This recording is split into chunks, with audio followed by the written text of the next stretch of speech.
4 years ago, I went to Boulder, Colorado and did a filming session at the swim lab there with Eni Jones. And in that filming session, there was two distinct things that we saw in my stroke that I wanted to change and I wanted to work on. And I want to show you what those two things were, how I managed to make those changes in my stroke, the drills and what I focused on, and what a change in speed that's had. So I'm going to kind of show you the before and after here. And the reason I want to show you this is they're two fairly common things that I see with other athletes, and so they might apply to you. So the first thing that we did got me swimming at an easy pace here, and I think these two things stand out more when I'm swimming at a slower pace. The first one is what was happening on my right arm as I would turn to the side to breathe. So here we noticed that the right hand was drifting out to the side and it was fairly straight and pressing down on the water through that initial catch phase. And then as a result, you can see this position here where the fingertips are pointing off to the side, the palm of the hand is kind of facing off to the side as well. And that elbow is sort of dropped. It's not a great catch position. So I'm not holding much water here. So what I sort of wanted to change there was just to avoid that hand dropping down so deep through the catch with a straight arm and essentially get into a higher elbow catch or a better catch position earlier on. And so that it wasn't getting to that position there. So that was the first thing. The second thing that I wanted to change was on some of my strokes, as I was going for the catch, my arm wasn't very deep. So if you look at that stroke there, as I go for that catch, sort of getting a decent catch position there. But if you look at this position, that hand, that arm is very shallow. And so if we look at the angle that the forearm is facing, it's mostly facing down there. It's not holding much water. So for me, I was sort of trying to get a high elbow catch by somewhat keeping a shallower pull or a shallower stroke through there. But for me, what I actually had to do was go a bit deeper with that left hand so that my hand and forearm could provide a bit more surface area through that catch phase, because this was just a bit too shallow, as you can see. So to make those two changes, what I focused on for the following few months after that was to avoid that drift out of the right hand. I did a bit of swimming with a snorkel on to try and just get the right position when I didn't have to breathe. So that was the first thing. The other thing I did was a lot of doggy scoop drill and single arm scoop drill, which I'll play for you right now. And the reason I love those drills is because it's just isolating that part of the catch. And you've probably seen this in some of our videos if you're a subscriber. And this is such a good drill because it really replicates that catch motion. And if you can improve that catch motion in this drill, it makes it very, very easy to then transfer that to your swimming. It makes it a lot easier than just trying to change it while you're swimming. So I did a lot of those drills. Now, what I did to change this left arm to make sure that it was going deep enough and that the fingertips were facing down and keeping a good catch there was I had to feel like I was going really, really deep with that left arm to the point where this actually felt like I was pulling through with a straight arm. So on my left side, to get to the right depth, I had to feel like I was pulling completely straight with my arm. And that's sometimes the advice that I give to other people that I'm working with, like the members that I coach in our stroke analysis membership and those that send us videos for analysis, is sometimes I'll get them to try and maybe pull straight if they're too shallow and just see where it lands, because it's one of those things you really have to exaggerate at times. Now, this is me swimming at a faster pace here. You see those things aren't as obvious, but it's still not that great.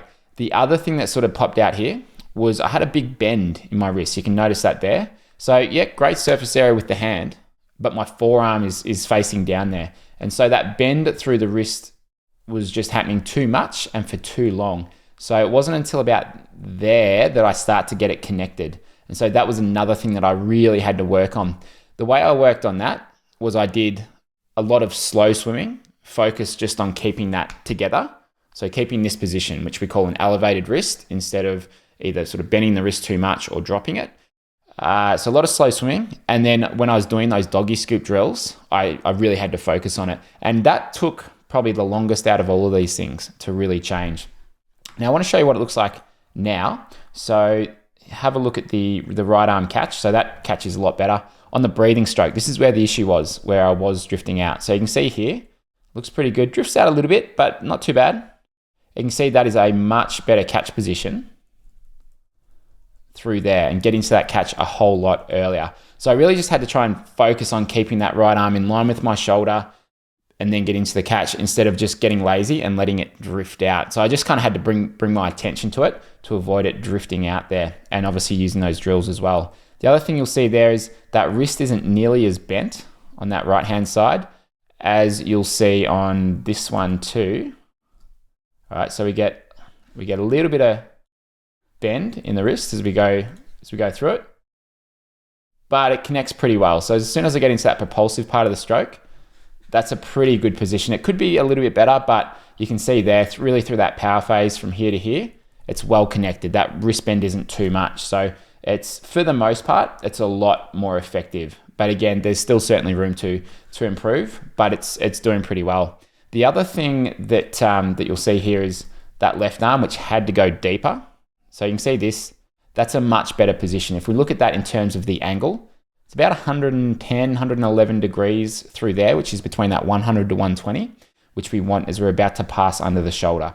So compared to where it was before, where I was very shallow with it, and so we just weren't getting that angle at all. And so now I use my lats a lot more on my left-hand side, and you can see that's a much better, it's much more surface area that I'm working with, because you've essentially got the whole arm that's sort of pulling through there. And if we look at that in this side-on video, so that's the left arm, you can see there, again, just much better position and maintains it pretty well. So that's how I went about making those changes to my stroke. And it took me about 3 or 4 months to really be able to do it at some sort of effort and speed. And now it's fairly comfortable. You can see it's not 100% yet, but it's certainly, at about 80% there. So when you're working on your stroke, look, this stuff takes time, but now I can maintain times that are a bit quicker than I was doing 4 years ago, and do it with much less effort. And those two things certainly have contributed to it. And before that, I'd only really done one filming session before. And what I did notice in that original filming session, which was a couple years before I went and caught up with Eni, was one of the things that was happening was I was entering and my hand was staying right up near the surface. So instead of having the hand here, my hand was very close to the surface there. So I was really creating a lot of drag with it.